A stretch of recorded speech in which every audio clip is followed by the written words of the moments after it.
Miami Dolphins, 11-6 in 2023, made the playoffs for the second year in a row under Eminem. And it never gets old. Miami's 2024 win dial is sitting on 9.5. Hey, can we do our celebration that we worked on? To surpass it, pile up the points against the big boys. If we had a helmetless football league, you'd be the face of it. While getting better at keeping foes out of their own zone. He's got Hill, touchdown! On the surface, they'd take more of the same from their offense. It's like a video game right now. 70 points. Second in points per game. I'm so proud of this team, bro. We got to keep this up every week, though. First in yards per game. Not much room for growth, right? That was dirty. But actually there is. Miami was 1-6 versus winning teams last year, if you include the playoffs. Tagovailoa is in trouble! Sacked! And in each game, their offensive output evaporated. Hammered! Sacked at the 10-yard line! It's not a 2023 thing either. Mike McDaniel and company didn't fare well against above 500s the year before either. Fires a pass that's gonna be intercepted! Beating up on the also-rans will only get you so far. I had to make sure I knew where you was every play. Wait, y'all had a good-ass plan, bro. I love it, bro. Key components to their offense all return. Tua comes off another good year. Myers, touchdown, Miami. 29 TDs against 14 INTs. Touchdown, Craycraft. And over 270 passing yards per game. He's got Tariq. Wow! Unbelievable. Cheetah and the Penguins still the focal points when he throws. You too little, boy. You too little. Tyreek had a monster 2023. I'm big boy. I'm big boy around here. 1,799 yards, most in the league. Tyreek Hill, their whole offense goes for that man. 119 catches. It's caught. Tyreek Hill, touchdown. 13 paint jobs, most by a wideout. I took that to heart, bro. I don't play that. Tyreek Hill, bro, that guy is different. Damn, that boy's different. Jalen Waddle, over 1,000 yards in 14 games. He wants Waddle. He's got him. Waddled 4 times. Gonna have to find out what Colin Farrell's signature move is. Touchdown, Miami. It's Waddle. Well, maybe not. Each of those guys had over 100 targets. No one else on the team had 45. Hey, that's nasty. That was nasty, Colt. That's why they thought it was worth it to add some OBJ to the mix. Beckham Jr., 14 games, 6 starts for Baltimore last year, 560-plus yards. OBJ goes all the way. Dolphins did add a new tight end to the fold, brought in Jonnu Smith from Atlanta. He went for over 50 catches, over 500 yards for them. Cutting free is Smith. Their run game doesn't garner the same headlines as their passing attack does, but they ran for the 6th most yards per game last season. Inside touchdown. Raheem Mostert made the Pro Bowl, ran for over 1,000 yards. Sweeping to the left, he's got it. 18 rushing touchdowns, led the league. He'll walk into the end zone. 4.8 yards per carry. Mostert blocked in there, touchdown! It's a two-headed attack. Imagine if Devon Achane and his 7.6 yard per carry average played all year. Achane, the man! 800 yards, 8 touchdowns in just 11 games as the backup. Hey, welcome back! 4 of the 5 O-linemen that made all that work returned. Only gave up 31 sacks in 2023, tied for 4th fewest. Down the sideline, Tyreek, touchdown. Tackles, Teron Armstead, Austin Jackson, guards Isaiah Wynn, Robert Jones are all back. They added a new center, Aaron Brewer, former Titan. Miami Dolphins will finish with 726 total yards. So a couple changes to the offense, more to the defense though, due to being 22nd in points per game allowed, Leap for the pylon. 20th on 3rd down, Cuts back to the 15. 28th in the red zone.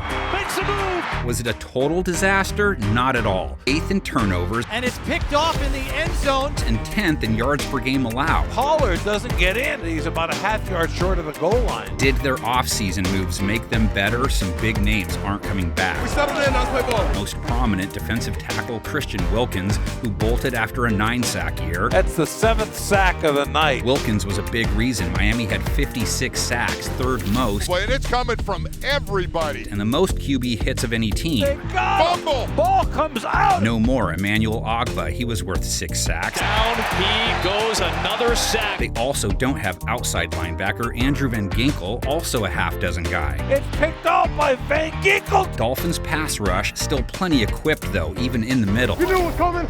Let's go. They still have Zach Sealer, 10 sacks in 2023. It was Sheeler. Come on. Doesn't get enough pub. I'm just fat and slow. They added Calais Campbell too. The vet comes off a nice 6.5 sack year. Yeah. Bradley Chubb, he's back, tracked down 11 quarterbacks, most on the team last year. Prescott in trouble, and he is sacked. They figure if outside linebacker Jalen Phillips doesn't get hurt, he could go for 10 plus. He had 6.5 in just 8 games. His biggest play of the season. They added Chop Robinson in the draft too, used their first rounder on him. A little bit raw as a pass rusher. The production wasn't necessarily there, but the disruption was. He created a lot of chaos with his penetration, his ability to win in one-on-one opportunities. Hard to say who for sure fills out their front three, maybe guys like Mr. Hand. Aloha. Is Deshaun a history teacher too? Who knows? Benito Jones maybe? Camp battles will reveal the answers we seek here. Called knowing what's coming. It's your emotional support iPad. Whoever those guys are, they have pressure because Miami held ball carriers to 3.8 a run last year, 6th lowest. Come on! Inside linebacker David Long factored in there. He led the team with 110 tackles. He's back. Jones blitz goes down. It is David Long Jr. He will have a new running mate though. Adios to Jerome Baker, 78 raps in 13 games. Intercepted. Baker. But they replaced him with a certified tackle monster. Got Jordan Brooks out of Seattle, 100-plus tackles 3 straight years, and he had 4.5 sacks last year too. They get him so Prescott gets sacked by Jordan Brooks. Dolphins secondary did not fare as well as its pass rush or rush defense. Did he catch it? Yes! A 93 rating allowed to quarterbacks, that was 24th. Man is wide open, Hopkins. They were 28th in completion percentage allowed. Yards per attempt allowed on the high side. He caught it. Whoa! What a catch! The Dolphins can't believe it. So a facelift to their back end. Maybe not Cardi level, but still significant. This is swag. You're misinterpreting it. Cornerback Xavier Howard, Gonzo, 91.4 rating given up. Not great, but not terrible. Intercepted by Xavier Howard. 2 safeties on the list have departed for them. Deshaun Elliott, 82 tackles. Didn't play the pass great, though. And into the end zone. And Brandon Jones, a 43.4 rating allowed, came off the bench most games. It's intercepted for the second time. Brandon Jones has an interception. New to the scene, Jordan Poyer, previously with the Bills, comes off a 100-tackle season. For the record, Poyer gave up a 100-plus rating last year, too. The new corner, former Commando Kendall Fuller, he has to bounce back, though. He gave up 8 touchdowns and a rating over 110. Tua to Tyreek again. Dolphins corner Kader Kohu's in the same boat, 8 touchdowns allowed last year. Keeps his feet running and breaks through the contact from Kohu and takes it to the house. Not one pick, rating against triple digits. Got Shakir. Jalen Ramsey, meantime, comes off a year that saw him hold his targets to a mid-60s rating. It is picked by Ramsey, Which you expect from that dude. and it's intercepted by Jalen Ramsey, his second of the ball game, and there is your MVP right there. Filling out the secondary, safety Javon Holland, mid-90s rating allowed, but lots of splash plays. Oh, this is going to get interesting here. Interception, 3 forced fumbles, housed a ball from 99 out. Oh, he's going to run it back. Kicker Jason Sanders went 24 of 28 in 2023, good enough to keep booting it for them in 2024. The kick is up. It's good. Back that thing up now and take it all in real quick. Tua will have 2 new targets to throw to. OBJ an upgrade over Cedric Wilson. It'll be interesting to see how Beckham fits in there. Smith also an upgrade at the tight end spot. He bumps Durham Smythe to the bench. O-line, just the one change. Brewer takes over at center. He didn't really have the best year for Tennessee in 2023 for what it's worth, but his blocking stats will likely improve with a quicker-paced passing attack. On defense, they'll miss Wilkins up front. Campbell does mitigate the loss, a slight downgrade though, slight. Nose tackle also up in the air, didn't get much from that spot a year ago anyway though. Chubb and Phillips come in off the edge, so does Chop, giving Phillips the upgrade stamp because he played so little last year.